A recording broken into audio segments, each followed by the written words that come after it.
Olá, sou Ari Protásio, um apaixonado pela vida, e hoje, continuando o nosso papo à distância, irei conversar com Eliana Cunha. Ela é coordenadora da área de educação inclusiva da Fundação Dorina Noio para Cegos. Eliana, fique à vontade, muitíssimo obrigado por você estar aqui comigo. Eu que agradeço muito o convite, é uma honra, um prazer, e principalmente falar de um assunto pelo qual estou apaixonada há mais de 30 anos, que é a questão da deficiência visual. Perfeito. E eu gostaria de aproveitar e fazer uma pequena audiodescrição.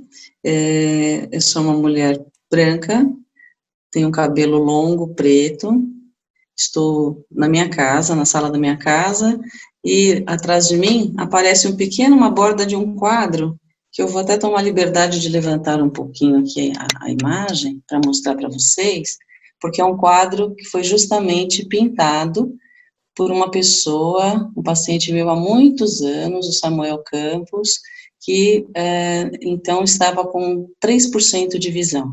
É uma paisagem em tons terrosos, onde há um sol, há uma espécie, como se fosse assim, uma paisagem de um lago, com umas montanhas, mas todo ele em tons terrosos, né, marrons e tocados por um amarelado. É um quadro lindo que eu fiz questão de deixar na minha casa e está aqui comigo já há mais de 25 anos na minha sala. E estou aqui vestindo uma camisa estampada azul marinho, com os detalhezinhos amarelos, e uma jaqueta vermelha, combinando com o meu batom vermelho, que já é uma marca registrada minha. Tá certo, poxa vida. E aí nós estamos aqui preparados, né, Ari, com essa honra toda deste convite para falar com todos vocês. Com muito carinho que eu estou aqui e aceitei prontamente o convite e me senti muito lisonjeada. Eu que fico feliz, muito obrigado por essa audiodescrição, né, porque é tão importante a gente saber como as pessoas estão, enfim. Eliana, você é de onde? Eu sou de São Paulo, capital, e há mais de 30 anos eu trabalho na área da deficiência visual. Sou formada, né, pela Escola Paulista de Medicina, eu fiz ortótica, que é um curso relacionado aos distúrbios visuais, me pós-graduei na antiga, né, tradicional Escola Paulista de Medicina, que depois tornou-se a Unifesp, né, e acabei também no decorrer da vida acadêmica, me especializando em baixa visão pela Santa Casa de Misericórdia, fiz um curso de orientação familiar pela Universidade de Navarra, na Espanha, e mestrado na PUC de São Paulo, estou terminando um doutorado na PUC de São Paulo também, em Psicologia da Educação, cujas temáticas são todas voltadas para a deficiência visual, do mestrado e doutorado, mestrado já concluído, doutorado finalizando, com uma tese também relacionada a deficiência visual, em particular a baixa visão. Teve algum motivo para que você pudesse se dedicar à deficiência visual? O que te levou a se aproximar dessa deficiência? Então, foi interessante porque na época, quando eu fiz a graduação, nós tínhamos estágios, né, presenciais lá no Hospital São Paulo, que é vinculado à Escola Paulista de Medicina, e realmente essa área sempre me encantou, porque além de uma visão mais clínica, eu sempre tive uma visão muito humanística. Então, quando eu conheci o ambulatório, fiz os atendimentos lá, eu falei, puxa vida, é essa área que eu quero seguir. Em que consiste esses atendimentos? Trabalha com distúrbios visuais, estrabismo, disforias, enfim, uma série de distúrbios relacionados à visão dita normal.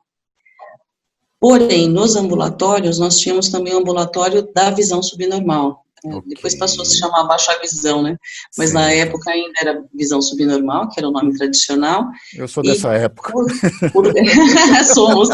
E aí, como eu gostei, eu me identifiquei muito com esse tipo de atendimento, posteriormente, então, eu busquei me especializar, foi quando eu fiz depois a especialização na Santa Casa de Misericórdia, que foi um espaço maravilhoso, ali foi um berço mesmo da subnormal, havia todo um trabalho voltado para a baixa visão, com um núcleo de profissionais da Suécia, o Centro Eva Lindsten, que eu tenho um carinho muito grande. Ali eu fiquei 8 anos, depois coordenei o setor de baixa visão, e foi muito importante na minha vida profissional, foi um marco, onde realmente ali aí eu abracei totalmente a visão subnormal, a baixa visão. Então, a ponto de fazer atendimentos, hoje eu estou na Fundação Dorina, vou completar agora, ali dia 5 de julho, uma data muito importante para mim, que são 20 anos na Fundação Dorina no Rio para Cegos.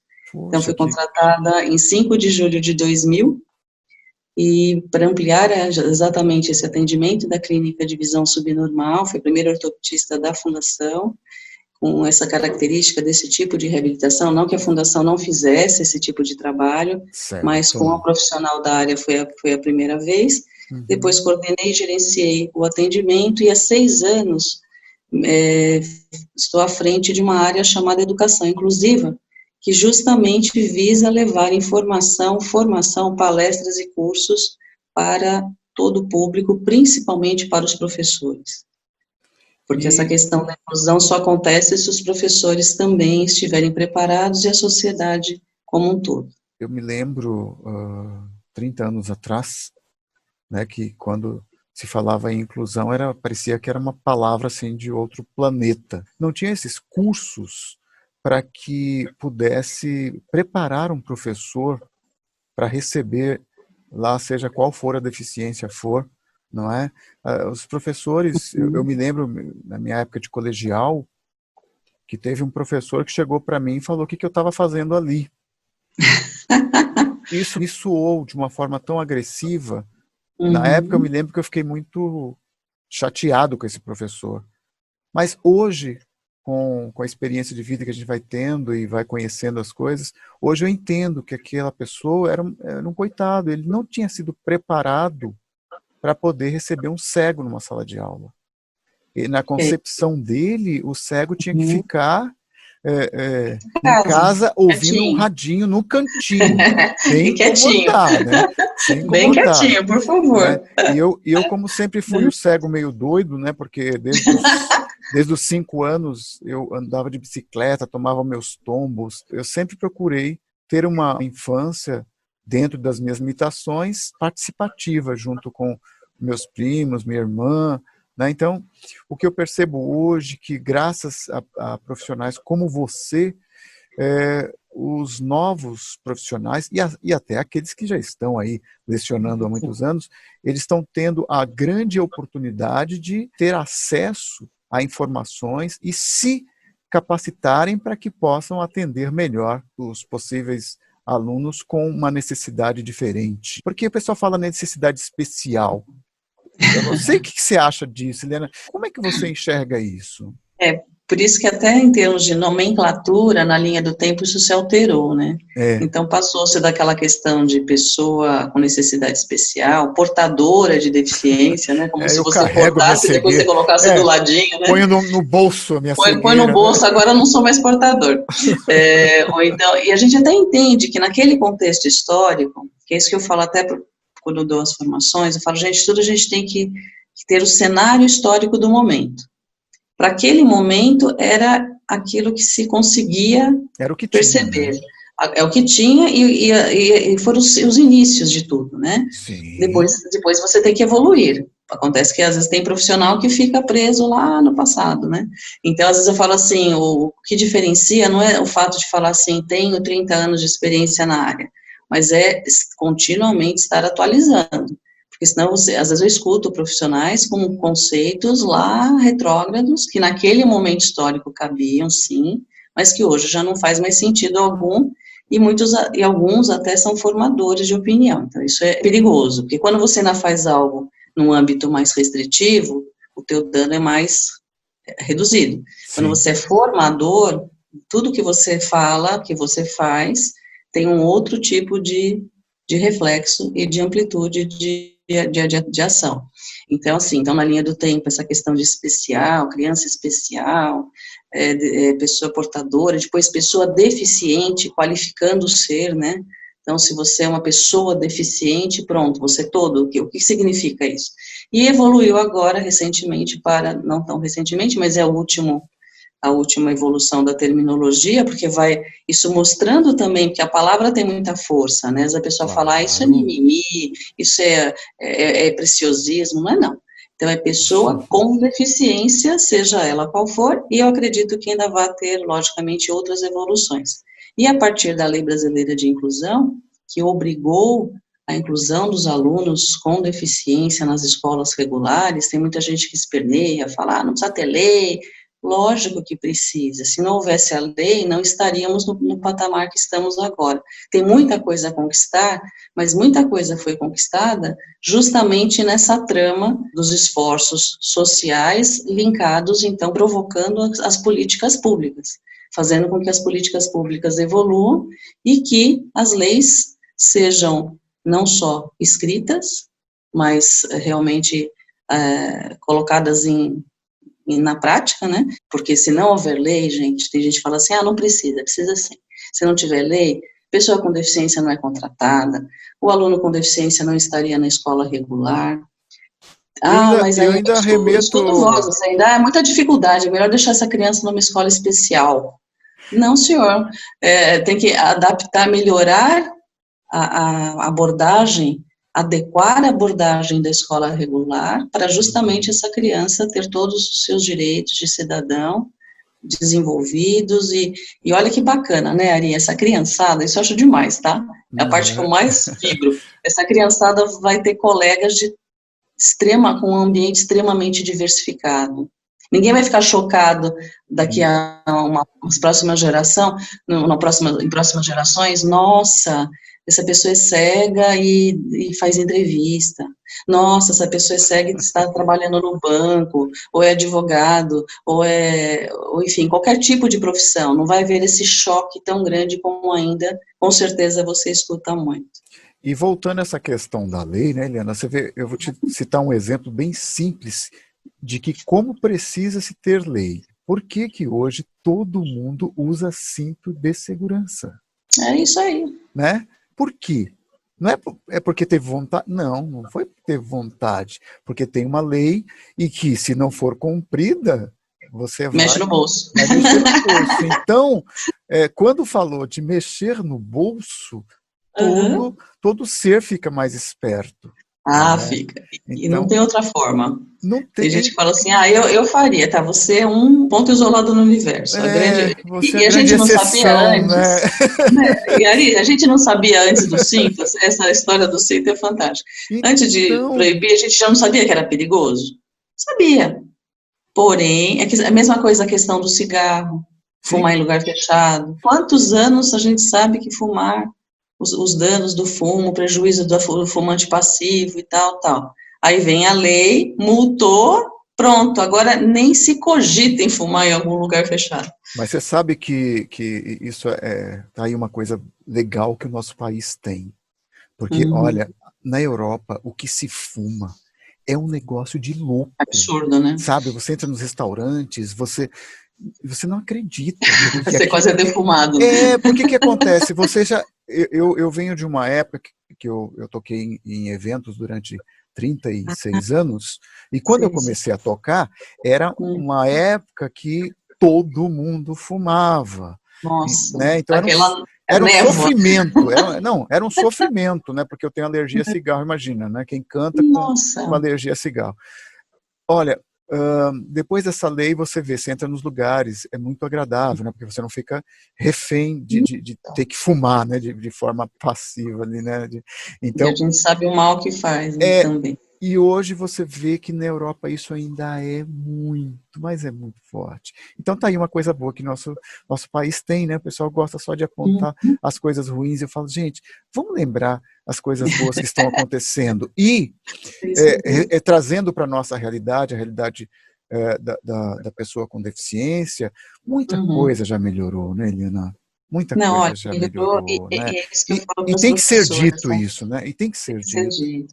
É que nós estamos num país, o que acontece? Como todo o processo educacional ele não tem uma valorização, então toda a classe de educadores se sente, tem a autoestima muito abalada por todo o processo de desinteresse pela categoria, enfim, vira e mexe, ainda tem umas falas que vão só complicando um pouco mais o cenário, Sim. mas a gente tem que, justamente, quando eu estou com as professoras e professores, só para você ter uma ideia, ali, nesses 6 anos à frente dessa área, e estimulando esse contato, só o ano passado eu estive presencialmente com 2.260 professores, Que nas suas maravilha! escolas, e não é na franja de São Paulo, sabe, é na Uhum. periferia, onde tem mais dificuldade, estando presencialmente, e agora, já no formato EAD, que também está tendo uma repercussão muito bacana. Cada vez que abre uma turma de formação, de palestra, 100 vagas são preenchidas em um dia, só para você ter uma ideia.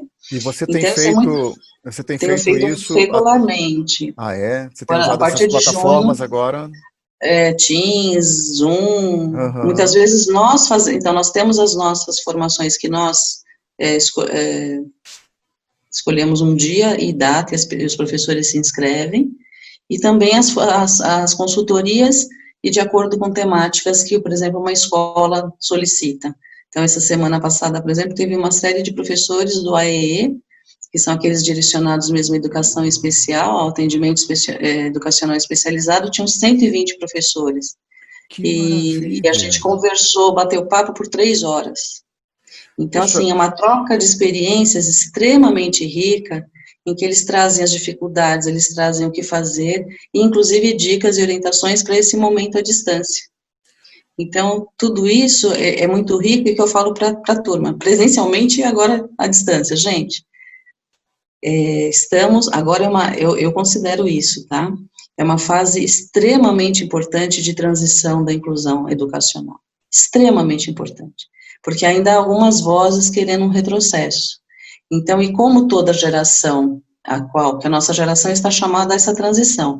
Então, a geração, para mim, da transição é a geração dos muito fortes, né? Todas as gerações que chegaram até aqui foram guerreiras, valentes. Agora, a nós cumpre não deixar que tudo isso caia, porque é muito fácil retroceder. Basta que alguém comece a falar, mas a criança não está sendo bem atendida, mas aí é melhor que ele fique no grupo, que não sei. Pronto, é até com uma cara de verdade, né, uma pontinha da verdade distorcida, e uma pontinha de verdade que ela está embasada num acomodamento. Espera um pouquinho, então, se eu não estou preparado, vamos nos preparar. Ninguém nasceu sabendo, né, Ari?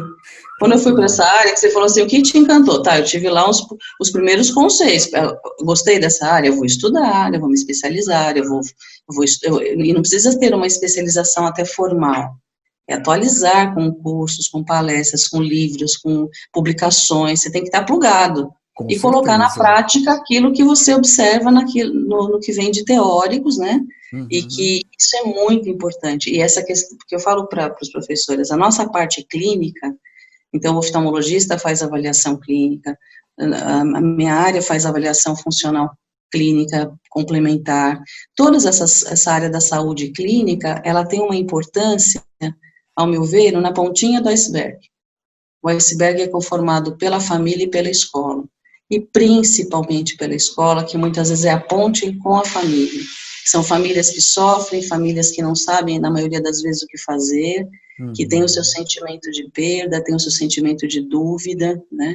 Existe uma dor familiar muito grande, então eu convido todos os professores a acolham muito essas famílias, porque uma família com uma criança com deficiência não é uma família típica, né? Toda pessoa com deficiência tem uma desvantagem que precisa ser equilibrada com todas as acessibilidades, principalmente a atitude, principalmente o acolhimento, querer inseri-la de fato na vida, né? Às vezes eu falo assim, gente, vocês podem até escutar, né, os professores, aquela criança, sei lá, nossa, que sufoco, nossa, ainda bem que vou até falar mesmo, eles falam numa boa, e as pessoas, e a gente sabe, é dolorido, é difícil muitas vezes, mas tem que ir atrás, e eu posso falar com muita tranquilidade, Ari, porque além dessa escolha profissional, na minha vida pessoal, eu tenho 3 filhos, né, uma de 35, um de 32 e um de 30. Meu filho de 30 é um autista não verbal. Então, eu vivi na pele e vivo na pele a questão da inclusão de uma forma muito viva também, além de todas as famílias que eu atendo, eu fiz atendimento, só para você ter uma ideia, cheguei a atender 2.000 pessoas por ano, E no meu consultório, aos sábados, eu atendo cerca de 600 pessoas com baixa visão por ano. E pessoas Você cegas falou, também que vêm para mim. você falou que o seu filho, ele é autista, não Não verbal? verbal, é aquele que é o nível mais profundo, então não é aquele jovem que vai para uma universidade, que ele pode sair de casa sozinho, ele tem uma série de comprometimentos relacionais, então ele evoluiu, vai de um nível, é que o autista, grosso modo, tá? Só aproveitando Tá. aqui o espaço. Tem o Gente, transtorno do espectro autista, que tem a síndrome de Asperger, que são aqueles que têm mais desempenho, sim. chegam às universidades, ou se desejarem, têm independência e autonomia para morarem até sozinhos, e tem Uhum. os níveis 1, 2 e 3. Meu filho nasceu com nível 3, e com todo um trabalho muito embasado aqui na família, e que eu acabei tendo que estudar muito sobre autismo, porque você imagina, hoje eles Claro. estão na moda.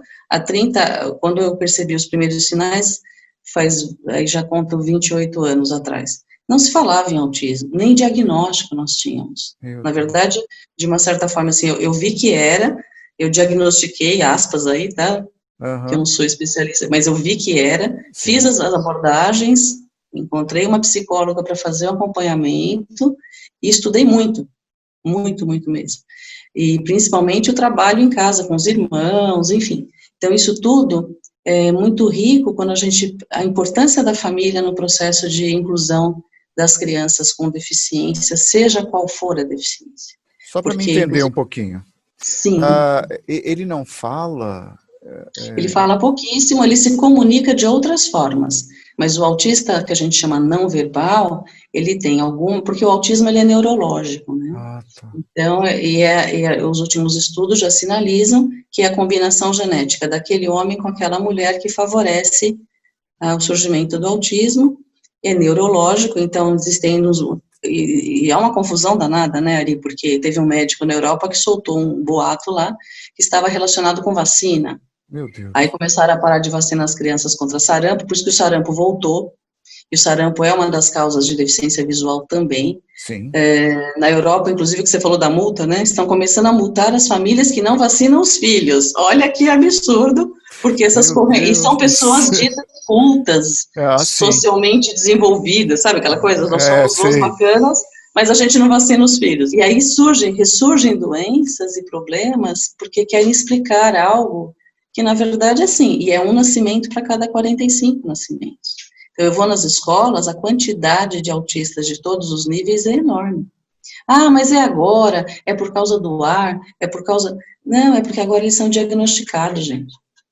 Então, antes não tinha diagnóstico, então muitos estavam enquadrados na deficiência intelectual, muitos sem diagnóstico nenhum, muitos nem saíam de casa. E agora, com a questão da Lei Brasileira de Inclusão, essa galerinha toda, da Tá, onde? Na tá escola regular. aparecendo, né? Tá Aí você aparecendo, chega né? lá, tem a criança com deficiência visual, tem a criança com deficiência auditiva, intelectual, e tem uma turma razoavelmente grande de autistas de todos os níveis, porque eles estão nas escolas, entendeu? E todas essas famílias que eu falo para os professores, eles têm que ter os momentos à parte com os professores, porque você fazer reunião de pais Colocando com todo mundo no mesmo. colocando É, a né? turma sem deficiência com a turma com gera tanto desconforto e mexe em tantas feridas, sabe? Entendi. Porque isso não é, isso é questão de delicadeza, não é que, tá excluindo, não, isso é cuidado. Quando você acolhe essa família, você conversa com essa família, você dá escuta a essa família, seja com qual deficiência o filho tiver, realmente o filho com deficiência, existe um luto familiar forte. É o filho que você idealizou. Tem um Que livro vi... muito legal, que é Hum. não sei se você teve contato já, Ari, é bem legal, do Andrew Solomon, Longe da Árvore. Fizeram até um documentário. São 1000 páginas, tá, gente? Não se assustem. Mas tem os capítulos. Dá para ir lendo devagar. É que cada capítulo é uma deficiência. Que Ah, ele fala que tá. os Olha que dica filhos... legal, né? Você vê, olha o começo, só vou dar o spoiler da primeira página, tá? Tá bom. É só para animar o pessoal a ler, porque eu amei esse livro. É assim, Aham. olha, porque ele fala assim, nós não deveríamos chamar de reprodução a outra geração, mas sim de produção, porque reprodução sugeriria alguém igual aos pais. e não são. Nós somos todos inéditos e exclusivos. Então, nós somos produções. E por que ele escolheu o título Longe da Árvore? Porque não tem aquele dito assim, o fruto não cai longe da árvore? Sempre quando tem algum traço seu que parece com os seus pais, mas o fruto não cai longe da árvore. E ele fala que todas as crianças com deficiência caem longe da árvore, se seus pais não têm aquela deficiência. Assim como ele fala que todas as pessoas com outro gênero, que tem a questão de gênero, de homossexualidade, etc., Sim, também sim. caem longe da árvore. Entendi. E ele é um autor, esse autor judeu, ele é homossexual, e sofreu na pele uma série de preconceitos e problematizações, inclusive no seio familiar. E daí ele escreveu, ele teve essa inspiração, ele foi entrevistando famílias com filhos de várias deficiências, e foi compondo cada capítulo, mostrando essa realidade, né? Puxa, quanto mais longe da árvore está o filho, mais dificuldade tem o ser humano, porque o ser humano é eminentemente egóico. Então, o que não se assimila a mim, eu tendo a rejeitar. Por isso que o grupo das pessoas com deficiência tendem a ficar mais excluídos, porque a grande maioria da humanidade não tem deficiências específicas, né? E aquela historinha também, todo mundo tem a sua deficiência, é um pouco para encobertar essa realidade que eu tenho que olhar com mais cuidado para quem tem uma deficiência sensorial, uma deficiência intelectual. Mas você uma deficiência concorda neurológica. que aquela deficiência que não é aparente Ah, é uma das que mais tem a tendência de sofrer mais junto à sociedade? muito, é a tal da deficiência invisível, né? Aquele que tem aquela deficiência que a pessoa olha para ele e não percebe, só que ele tem aquela deficiência. Vou dar um exemplo prático, assim, na deficiência visual. Baixa visão sofre muito mais do que a pessoa Com cega. certeza, porque ela Mas, está assim, em cima do muro. disparado. Ela está em cima do Porque, muro. assim, ela está com o pé na praia e outro no barco, né? Então, É, ela mesma fica com dúvida da sua deficiência, a família fica desesperada, querendo que não demonstre deficiência, ele mesmo fica as pessoas cobram, então, tem o grupo social. Quem tem a visão normal percebe que ele não dá conta de várias coisas, como assim? Aí, quem é cego também fala, não, mas você não tem a nossa deficiência. Então, é um grupo enorme, né? No mundo inteiro, para cada 4 pessoas com baixa visão, tem um cego. Então, a proporção no Brasil, no último censo, 6 milhões de baixa visão, 500 mil cegos no IBGE 2010. 2020, provavelmente não vamos ter, né? Seria o ano da IBGE também, acho que dançou. Então, assim, o que acontece? Você vê que eles sofrem e muito. Os relatos deles, teve pessoas ali, como eu atendi muita gente de baixa visão, mas muito, muito, muito, como eu te relatei, por vários anos, 2.000 por ano, e eu continuei agora, nos últimos anos, 600 por ano, só no consultório ali. Teve pessoa que relatou, assim, algumas doenças que são degenerativas para a cegueira, né, nem todas levam a cegueira, a maioria, aliás, do grupo de baixa visão não vai ficar cego, mas esse grupo que fica, muitos relataram, nossa, depois que eu fiquei cego, eu fiquei tanto mais tranquilo e mais feliz, eu porque era já uma ouvi angústia, é uma isso questão, várias vezes. e é fato, viu, Ari? É uma questão identitária, a sua própria identidade, primeiro que você passa a vida com medo de ficar cego, então assim, já começa daí. Você Depois, passa a vida você não, sofrendo, né? já passa a vida sofrendo, assim, aquela iminência de uma perda maior, será que vai perder? Não Aham, vai perder, entendi. porque 80% são adquiridas, das deficiências visuais. Eu sei. Só 20% é congênita, então 80% começou a partir da adolescência para frente. Então passou um tempo enxergando bem, depois ficou baixa visão, e agora? Qual o próximo passo? Ah, deve ser cegueira. Então já tem aquela angústia enorme. Depois, não se situar em nenhum grupo, fica sem pátria, né? Fica. E essa falta de identidade, os fatores identitários do ser humano, eles são mais contundentes do que qualquer outra coisa. Quando eu tenho dúvidas sobre quem eu sou, o papel que eu tenho na vida, o que eu vim fazer por aqui, enfim, a que grupo eu pertenço, gera um maior sofrimento psicológico. A pessoa pode, inclusive, nem precisa ter nada muito diferenciado, ela já começa a sofrer. Eu atendi famílias sem deficiência por muito tempo, pela questão da orientação familiar que eu falei para você. Uhum. Muitas famílias têm filhos com sofrimentos porque o filho não segue a profissão dos pais.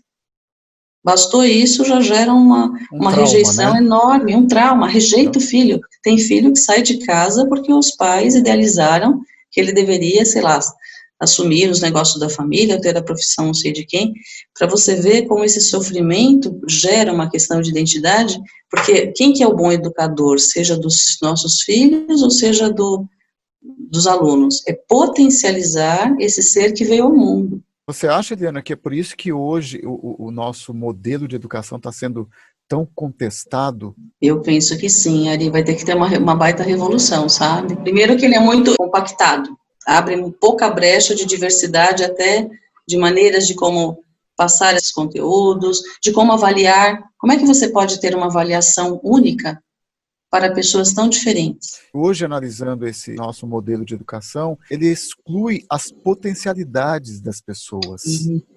Sabe? Porque ele formata. Então, existe uma preconização daquilo que é mais importante, aquilo que é esperado. Espera um pouquinho, mas eu nasci com... Por isso que veio todos aqueles estudos dos tipos de inteligência, e não é só tipos de inteligência, tem as habilidades, tem as competências, tem os dons. Gente, o ser humano é tão rico, é tão maravilhosamente rico, e de repente você, pá, formata, põe no quadradinho. Eu acho que se o ser humano ele não se propor a sair da zona de conforto, ele acaba ficando na mesmice sempre. E cadê a evolução? Fala-se tanto na evolução, mas se não sairmos desse modelo, que é um modelo retrógrado, né, que acaba excluindo as potencialidades das pessoas, aí realmente o mundo não vai melhorar. Então, para que haja essa melhora, precisamos abrir os horizontes, né, e abrir essa caixinha para que as pessoas possam mostrar, olha, eu sou bom em matemática,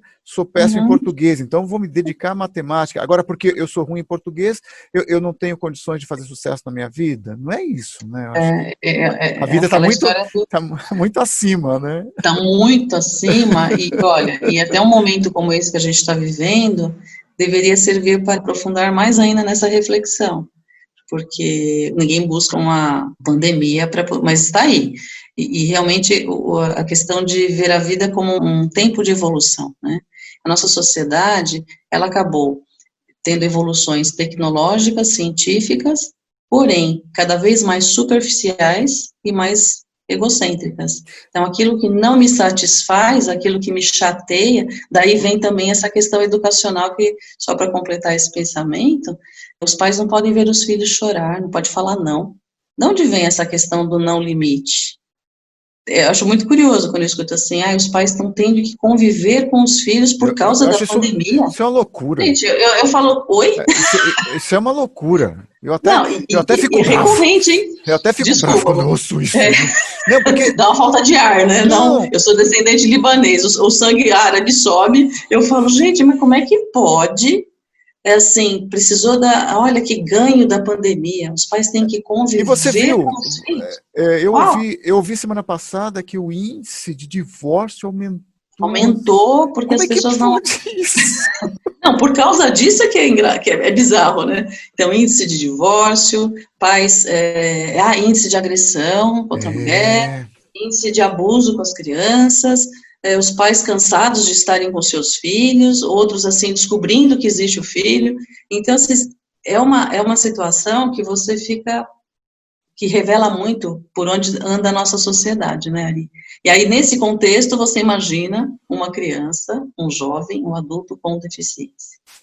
Realmente, o sofrimento... Por isso tem que ter lei mesmo, tem que ir para cima. Eu falo, gente, sem essa, tem que ter lei, tem que ter multa, tem que ter lei de cotas, tem que ter lei de tudo. É o princípio, ela não é autossuficiente, ela não é só isso resolve, mas é o primeiro passo, sim, porque nós somos seres sociais e temos que ter regras sociais e legislação para que se faça cumprir até o óbvio. Nada é óbvio, viu? Tudo que você fala, não, mas isso, imagina, está acontecendo. O mundo realmente virou a tal da aldeia global que tanto se fala aí.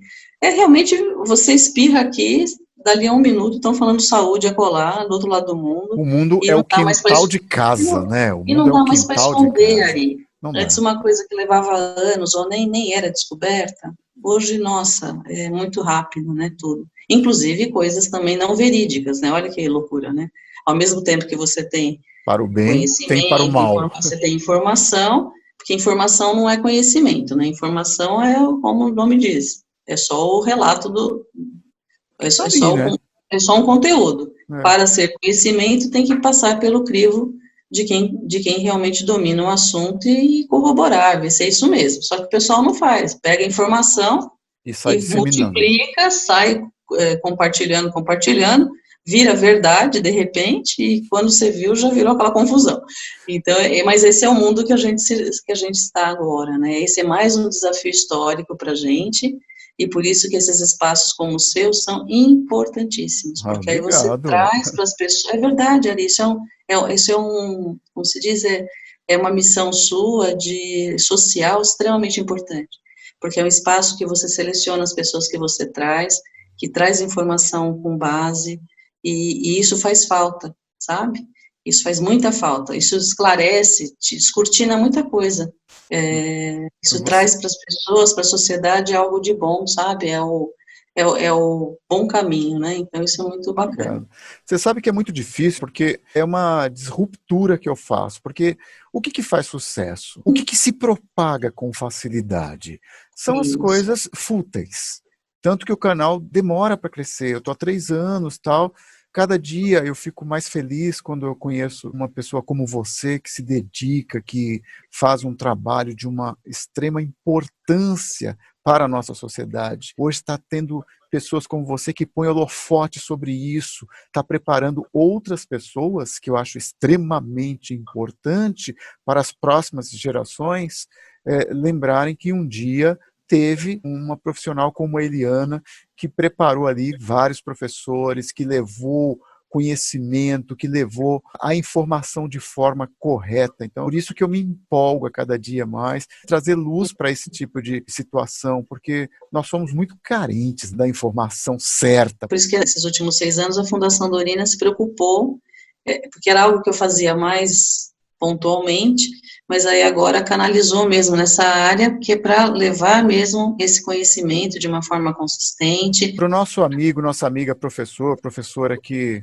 está acompanhando aqui esse bate-papo, ele queira participar de um curso desse, qual que é o caminho que esse profissional deve trilhar?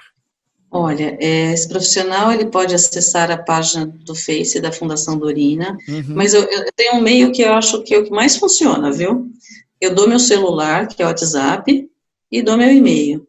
E aí as diretoras, coordenadoras, secretarias, enfim, entrem em contato comigo, pode ser, agora a EAD, gente, está tão bacana, que teve gente até de Portugal. Então, teve professora de Portugal, teve do Pará, Rio Grande do Sul. Que maravilha! Então, muita gente, está norte, sul, leste, oeste já, sabe? Ah, que gostoso! Então, muita gente que gostaria de participar, que gostaria que nós fôssemos presencialmente, e nem sempre é possível, depende de patrocínios, depende de muito tempo, agora você vê, em 2 horas, 1h30, ou até vocês que estão escutando, para a sua própria escola, também eu faço formações customizadas, de acordo com os temas que vocês desejam, com os cases dos alunos, sabe? Então, muita coisa prática mesmo, teórica e prática. Uma pergunta que deve estar na cabeça de todo mundo. É caro? É gratuito. É gratuito? Então, é gratuito porque essa é uma das missões da Fundação. A Fundação Dorina, no Will, ela vê a questão da reabilitação dos adultos, reabilitação das crianças, é totalmente gratuito. E essas formações da minha área, obviamente, futuramente terão cursos, podem até ser pagos, mas isso é a parte, mas toda essa formação e vários cursos também com subsídios que nós temos de projetos, são todos gratuitos. Então, essa formação dada é gratuita, é só se inscrever, é só entrar em contato, aí a gente manda o link e a pessoa se inscreve, participa, para você ter uma ideia. Olha, nós tivemos 4 encontros de 1h30 em junho, só com esse formato, deu 250 professores. Posso falar meu WhatsApp? Com certeza. Então, olha, gente, pode escrever à vontade que eu respondo, viu? Preste atenção. Então, ó, é 11 99328 6390. Vou repetir. 11 99328 6390 ou no e-mail eliana.cunha@fundacaldorina.org.br. Também tem a página do meu Face, que eu publico tudo lá também. É uma página bem voltada para a área profissional também. E tem um site, gente, que tem as videoaulas que eu gravei e ainda tem materiais, tem cartilhas, tem uma série de materiais ali, que é o www.trocandosaberes.com.br. Então, é fantástico. www.trocandosaberes.com.br. Vocês acessam, é gratuito, tudo que a gente publicar, lá já tem videoaulas, nós vamos incrementar ainda mais, e lançamos agora ali um podcast, que foi feito também, eu fiz com uma outra pessoa, inclusive a pessoa que fez comigo, é um jovem cego, então a B9 que participou também da elaboração, então chama Saber para Incluir, são 10 podcasts também com temáticas relacionadas ao processo de educação inclusiva de crianças com cegueira e com baixa visão. Tem convidados, especialistas, então ficou um podcast bem assim, leve, sabe? Foi um bate-papo também, como o nosso aqui, super gostoso, que de repente entrou lá, tá? A gente se convidou, fizemos umas gravações, então tem temas como Braille, como tecnologias assistivas, e como o meu par, né, a pessoa que fez também interlocução, é um jovem que perdeu a visão, estudou e fez uma série de... Ele tem muita experiência pessoal na área, e ele também dá cursos de audiodescrição, então ficou assim muito interessante, porque a gente acabou, olha, falar a verdade, a gente já largou o script para o lado, pegamos um tema e a gente viajou, quem gravou, o rapaz que gravou falou, nossa, ficou muito melhor. Olha, porque a gente foi batendo papo das experiências, do assunto, e mostrando como é importante, dando oportunidade à criança com deficiência visual, vou falar da visual, mas todas as crianças, né? Mas, em particular, a criança que tem a deficiência visual somente, vamos dizer assim, gente, é dar as condições. Se você não der as condições, ela não chega a lugar nenhum. Mas, dando as condições, ela vai chegar onde ela quiser. Isso que é bacana, né? Agora, essa altura, eu já avalio filhos das pessoas que eu atendi. Então, você vê, assim, a riqueza, né, daquela pessoa, eles vêm trazendo, vêm me apresentando namorado, marido, filho, e o que eu estou fazendo, o que eu não estou fazendo. Isso é um prazer, não tem preço, sabe, Ari? Acho que você vê pessoas que falam, nossa, minha vida mudou, pessoas que passam pela Fundação Dorina, nossa, minha vida mudou. Realmente, porque a perda da visão, né, você não ter a visão no mundo sem acessibilidade, fica inviável.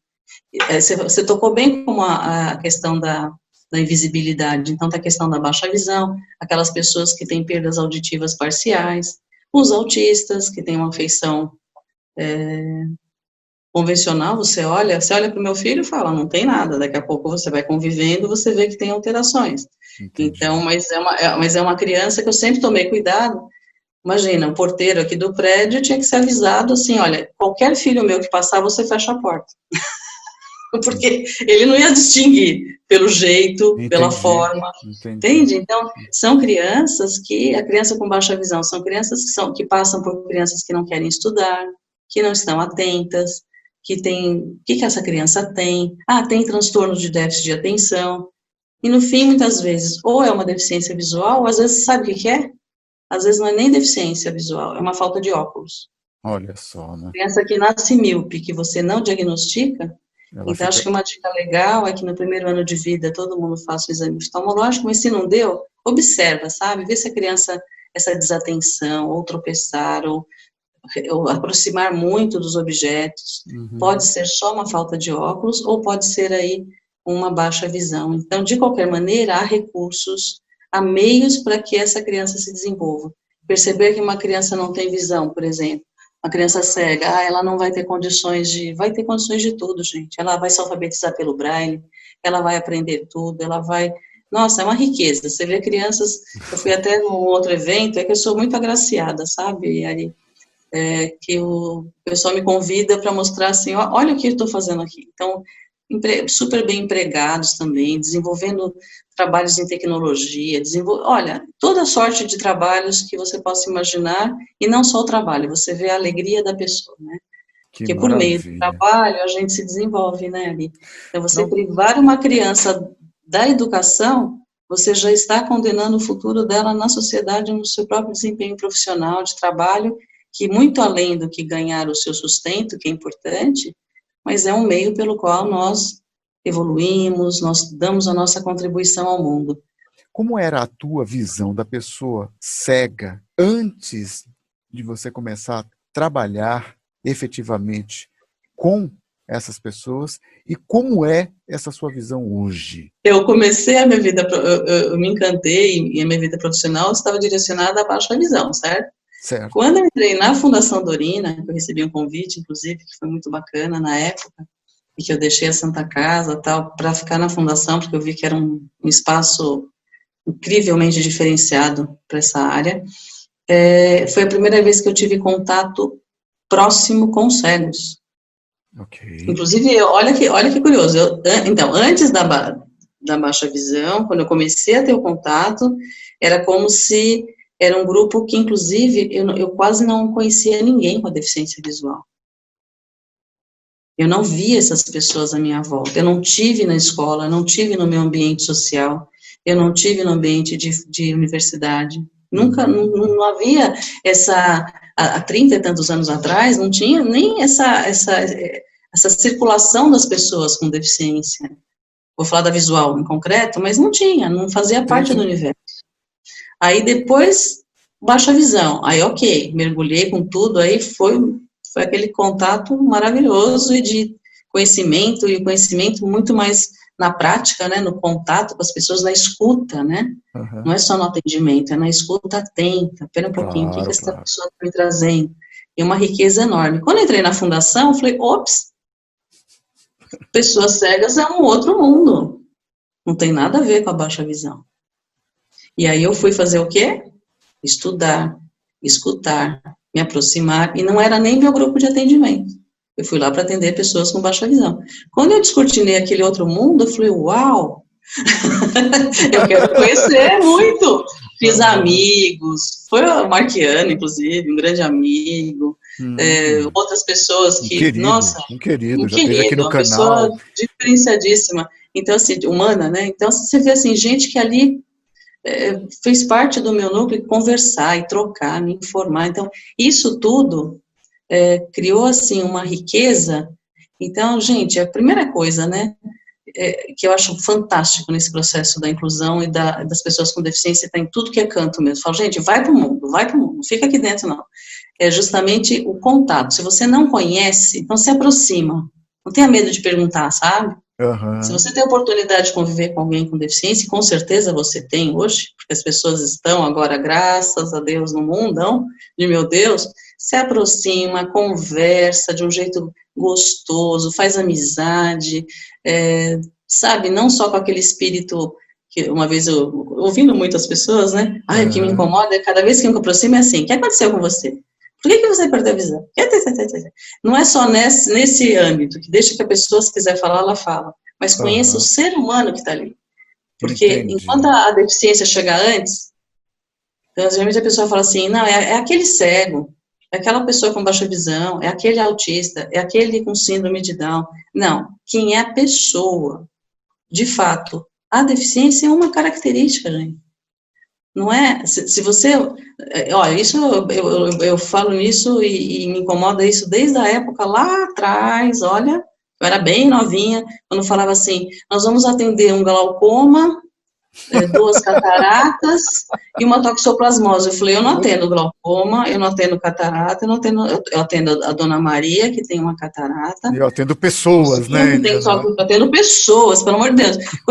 Não, isso é para simplificar, cuidado. Querendo ou não, você acaba deixando a deficiência na frente. Então, eu não conheço o Ari, eu conheço o cego. Não, o Ari também é cego, mas é também. Eu tenho uma série aqui no canal que eu chamo de Desconstruir para Incluir. Né? Opa. Por que desconstruir? Porque você tem que desconstruir esses estigmas, na verdade, né? De colocar a deficiência na frente da pessoa. Pô, eu não sou... Não é a minha deficiência que me define, não é verdade? Pois é. Né, o que define isso é o que eu faço, são as coisas, né? É o que sou, não, né? O negócio é louco. Então, eu falo, a gente precisa desconstruir para realmente ter uma verdadeira inclusão, porque, olha, tantos paradigmas precisam serem quebrados, né?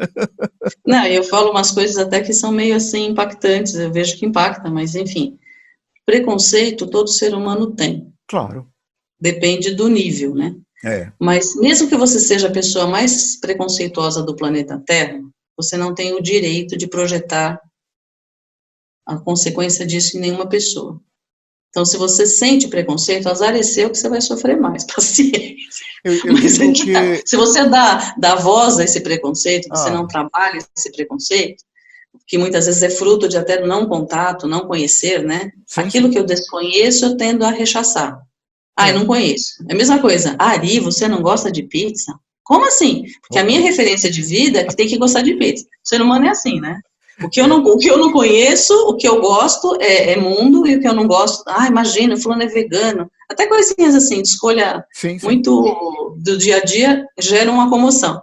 Que dirá você ter a deficiência. Então, o que acontece? A pessoa, então, tem a questão da etnia, gênero, raça, etc, tal. Tá bom, você quer ter? Perfeito, mas você não pode projetar no outro. Ainda falo mais para os professores. Gente, sentimento não é controlável. Eu posso sentir a maior raiva do mundo do Ari, mas eu não posso esganar o Ari. Ainda bem, né? Pelo amor de Deus, tem gente que acha que pode, tá? Já vem com tudo. É verdade. Agora, sim, eu posso sentir até uma aversão, vai. Quando eu tenho um certo tipo de aluno com certo tipo de deficiência ou um tipo de padrão de comportamento. O sentimento já aconteceu, não adianta falar não sinta. Eu prefiro falar sentiu? Reveja esse sentimento e elabora para que a sua atitude não saia de forma enviesada. Não dá direito a você extravasar o sentimento. É como criança. Vou dar até um exemplo dos meus filhos, né? A diferença entre eles é de 2 aninhos. O Matheus, na fase, no auge do autismo, né? Nossa, escutava um barulho diferente, caía no chão. E aquele meninão com aquela aparência bonita, saudável. Então, uma vez estávamos no shopping, eu, Daniel com 5, Matheus com 3. Começa aquele alto-falante, o Matheus cai no chão e começa a gritar. Toda torcida uniformizada assistindo. Aí eu falei, Daniel, vamos abaixar. E meus filhos são muito altos, muito grandes, né? E já era meninão. Eu falei assim, Dan, vamos baixar aqui e pegar o Matheus, que ele não vai parar aqui tão cedo, né? Aí eu catei o Matheus, aí o Daniel virou para mim e falou assim, nossa, mãe, eu tô morto de vergonha. Eu falei, eu também. Só que nós amamos. Como nós amamos, nós vamos levá-lo, não dar bola para os outros e vamos para o carro. Quando chegou no carro, ele estava tão aliviado, porque se eu chego para ele e falo assim, não sinta a vergonha do seu irmão, que absurdo, isso é sinal que você não o ama. Gente, não tem nada a ver. Todo o shopping te olhando, uma criança, lógico que você sentiu vergonha, não tem problema. Eu também senti. Ele falou, fiquei tão feliz que você sentiu vergonha também. Aí ele chegou em casa, a primeira coisa que ele contou para a irmã, Débora, a mamãe e eu, nós dois tivemos vergonha. Mas aí, como a gente ama, nós pegamos o Matheus, trouxemos com carinho. Né? Você entende? Então, o sentimento... Então, o professor, às vezes, pode, gente, a gente é humano. Caramba, nossa, eu tenho essa classe lotada. Dentre eles, tem crianças com deficiência, eu não sei o que fazer, eu estou perdida, eu estou com o meu sentimento de não quero. Mas, espera aí, calma. Sentiu? Sentiu. Normal. Agora, o que eu vou fazer com isso? Espera aí, eu vou estudar, eu vou atrás, eu vou ver o que eu posso fazer, eu vou buscar ajuda, porque tem muita ajuda, sabe, Ari? Tem o sistema mesmo, as secretarias dão cursos, dão formações, as instituições especializadas nas deficiências têm os seus núcleos de formação. Hoje, usar mesmo a internet, nossa, o que não falta é conteúdo para que a gente se aproprie das melhores formas. E pessoas que também trocam experiência prática, sabe? Claro. Então, não se importa muito com o sentimento, gente. Sentiu? Mas espera aí, a questão O que eu vou fazer com esse sentimento? O que eu vou fazer com esse sentimento que ele já brotou? Não adianta falar para você assim, para de sentir isso que você está sentindo agora. Não leva a nada. A inteligência está no que você vai fazer com ele. Por isso que o preconceito, eu digo que o preconceito, ele é limitante. Isso acaba criando esse mal-estar social. Gente, nós somos realmente sem querer fazer só uma tendência teológica ou religiosa, realmente se a gente observar, somos fagulhas divinas, né? Cada um vem com um combo de talentos tão especial e tão específico, que aí brota o quê? A inveja, porque você fica olhando o talento do outro. Quando você está olhando do outro, você não cuida do seu, né? E aquele que está, e ainda mais se nós escolhermos ser professores, a coisa fica mais forte ainda, porque foi uma escolha, gente. Ninguém falou, vai ser professor, minha filha, meu filho. Não, você escolheu. Então, e eu escuto muito ainda, Ari, como a gente está nessa transição, por isso que eu falei que a transição é dos fortes. Você plantar muita semente e ver pouco fruto, não é para qualquer um, não. Aí você vê lá, o professor falando assim, na época que eu entrei era separado, era mesmo. Educação especial da educação regular. Né? Era. Mas agora eu não estou acostumado. Foi bom, então reveja a sua profissão. Se a tua cabeça, a tua forma de estar no mundo, a tua forma de ver as coisas, você não aguenta essa transição, então é melhor mudar de profissão. Quando você não faz com esforço, com amor e com firmeza aquilo que você propõe a fazer, nossa, você faz um mal para os outros. E você concorda que todo mundo está aqui hoje em busca da felicidade? Isso. Quando você é uma pessoa feliz, você pode ter certeza que o sucesso naquilo que você está envolvido será muito maior. Eu sou muito grato a você. Eu queria que você deixasse uma mensagem para as pessoas entenderem realmente o valor desse trabalho que você faz. Enfim, fique à vontade, minha amiga. Obrigada. Então, a alegria foi toda minha, você pode ter certeza. Até quando você me falou da questão como via a pessoa antes e depois, né, a pessoa cega. Uma pessoa cega que eu tive a grande oportunidade, a grande honra de conviver por 10 anos foi a dona Dorina, sou eu. Um ícone, né? Um ícone. Um ícone. E assim, você via nela o quê? Força, determinação, contribuiu com ela tinha assim, o que a gente chama de carisma fundacional, ela fundaria qualquer coisa, com certeza, só que como ela ficou cega aos 17 anos, ela direcionou essa potencialidade para a causa da deficiência visual. Sim. Então, a essência das pessoas, aquilo que elas vêm contribuir ao mundo, é imutável, não está dependente de uma visão, de uma audição, de algo que não é um componente, ele é tão consolidado que nada interfere se você der oportunidades. Então, acho que a mensagem principal que eu gostaria de deixar aqui, Ari, é que, principalmente, professoras e professores, deem oportunidade, sabe? Vocês têm uma formação maravilhosa, acreditem mais no papel fundamental que vocês têm, não só nesse papel que as pessoas preconizam e que falam, eu sei que teria que ter uma valorização, mas independentemente disso, se valorizem, vejam a importância que essa criança as crianças sem deficiência, gente, ela tem opções, ela não está aceita num lugar, ela vai para outro, existem mais alternativas. A criança com deficiência, ela fica ainda mais dependente dos fatores educacionais e daquele professor e professora que está passando esse tempo com eles e que está se esforçando de verdade a que ela venha a ser aquilo que ela veio ao mundo para ser, desenvolvê-la. Né? Então, e muitas vezes vai ser só a professora e o professor que vai dar essa oportunidade. E não raras vezes, a família está muito confusa, tem uma origem com várias questões socioeconômicas envolvidas, culturais, e que aquele professor, aquela professora vai ser aquela mão forte, firme, que vai conduzi-lo, que vai ser influência. Quem é professor e professora é o influenciador desde a época do berçário. Então, a gente não está só ensinando crianças, a gente está, ou adultos ou adolescentes, nós fazemos parte da história de vida dessas pessoas. E um personagem muito importante.